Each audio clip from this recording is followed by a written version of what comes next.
Hi everyone, welcome to my next video. I hope the lighting is okay. It's about 5 o'clock here in Maine and it's been an overcast day, so it's been pretty gloomy. But I wanted to come out here and talk about something that I've been thinking about, and it's about another comment that was very, very nice. And it really impressed me because it was from a therapist who made the comment that perhaps I was an empath, and I always knew that I was, but it was nice to have that validation, especially from a therapist, someone who perhaps has spoken to many people who either are empaths or don't even know that they are. And heck, I didn't know I was one when I was a kid. We didn't even have that word empath, I don't think, when I was growing up in the 60s. I just knew I was different. And I'm going to bring you out into my world for a moment and show you where I am. I'm just in my backyard, if it's even called a yard. And I'm going to talk about what I feel being an empath is. And it may be different for each person, I don't know. But I always thought there was something very wrong with me, not something very right with me. Because being an empath is different from having empathy. It's a very intense gift that probably varies from person to person, and I can only explain what it is for me. But it's not something that's easy to have in this world, because it is so often misunderstood, so often criticized, and so often disparaging remarks are made about it. So I'm going to flip this around and share a few of my thoughts. And I'm very curious if any of this resonates with you. Because I don't even think I realized I was an empath until, 10 years ago, when I was just randomly reading something and I thought, oh my God, that's me. Oh my God, there's other people like me? Really? It was great. So I want to show you where I am, and you can... And now some people, like my ex-husband, he would come out here and say, I can almost hear him now, he would say, big deal, Barbara, it's just water. It's just water flowing down a hill. Why the heck would you want to hear that? And I'm not criticizing that. It is just water, I guess. And it is just a stream. But to me, I come out here and I hear so much more than just the water.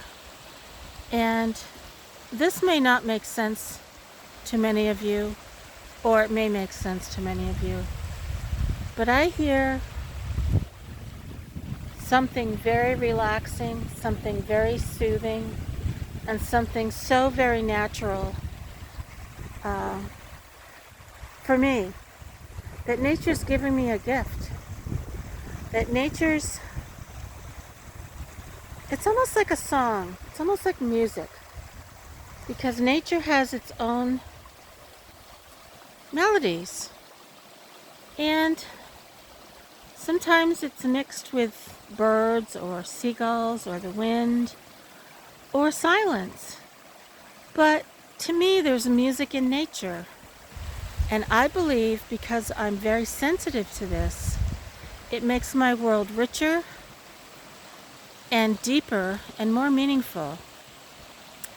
But here's the bad part about being an empath. As much as nature restores me and makes me feel at peace and makes me feel grounded, being around people is very, very difficult sometimes, because I feel so much about them, and I can just sense if someone is either in emotional distress, or the hardest thing for me is when I meet someone who is very dishonest because that presents to me a huge problem. How am I going to deal with it in a social setting? I can't come right out and tell them they're lying because I have no proof. And of course, other people won't believe me and they'll laugh. How do I know they're lying? I just feel it. And if you're an empath, you'll know exactly what I'm talking about. But this can be very, very confusing to a child who has this gift, because society will tell you that what you feel is wrong. And what they will tell you is to feel what they feel, because what they feel, they believe, is the way you should. I hope that makes sense. And so we grow up with this should concept. How should we feel? How should we talk? How should we think? How should we behave? And for me, I ignored this gift for most of my life because I was told that it was a fault. It was a fault to feel deeply. It was a fault to listen to my senses about other people. It was a fault that if something didn't make sense in a black and white way of thinking, that it wasn't true or it wasn't right. And therefore I needed to change my way of thinking to be like everyone else. Talk about confusing. Oh my gosh. I'm so glad I reached the age of almost 70 and to finally understand that a gift can be a very difficult burden, because and I don't know the percentage. I think someone said it's like 25% of the world's population are empaths or introverts, and of course those two are completely different personality types. But I'm both, and I'm also a psychic empath, which you'll read all about when I soon publish my third book coming out. So talk about difficulty trying to fit in, or wondering why I didn't fit in to this world when I had all this awareness that I was born with. So I come out here sometimes, like I am right now, even though it's a little chilly, and I'm listening to this stream, and I'm letting it just make me feel so incredibly relaxed. And I had a lot to do today. I had to do some grocery shopping. I had to go to the spring for water. And I took my dogs for a hike. So I'm a little tired, but what the best way to end my day is to come out here and listen to this. And I would be very interested to hear from people who also find comfort and find absolute peace in the sound of a rushing stream. And as something as seemingly mundane as this is not mundane at all. And in the summer, when I have my windows open after a rainstorm, I absolutely love hearing it while I'm laying in bed. So this is just a quick video to talk about being an empath is not easy. I'm glad I have the abilities that I have. I'm glad I feel so deeply and I sense emotions so deeply.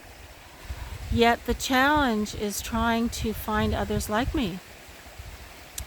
And now with my YouTube channel, I am. And that one commenter who was a therapist understood that. And it was a really nice gift for me to read that comment. I really appreciated it. Because yes, sensitive people do seek the peace and quiet of nature. There's nothing wrong with it. We're not oddballs. We're not solitary, lonely souls. We see the world in a completely different way. And we appreciate so much more because we're aware of so much more. Yet we have to deal with the people who minimize what we understand. And that's the negative challenge to having this gift.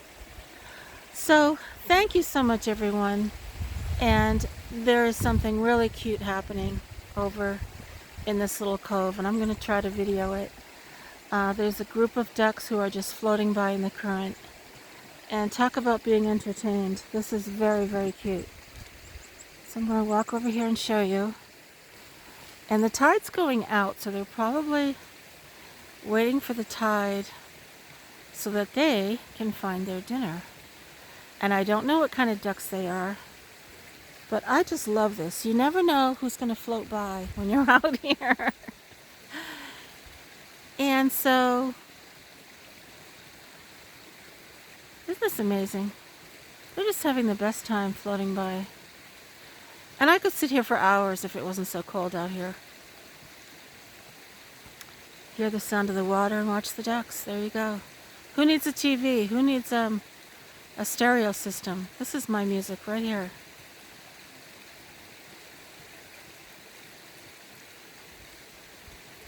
So thank you so much, everyone. I'm almost up to 10,000 subscribers. And heck, I might get there tomorrow. I don't know yet. But it's like 9,950 something. I think they're diving. I think those birds are diving. Let's see if they come up. Yep, I think they came up. And I hope you caught that. I don't know if I can zoom in on this. I have to figure out how to do it because I'm still getting used to my gimbal. But I'm so thrilled to share my world with all of you because it's such an incredibly special place, and hopefully it gives you a really cheerful moment in your day. So thanks so much, everyone. Take care and subscribe if you haven't already. If you want to hit the like button, that would be great, and leave a comment. Ask me anything you'd like and I will answer you. Take care, everyone.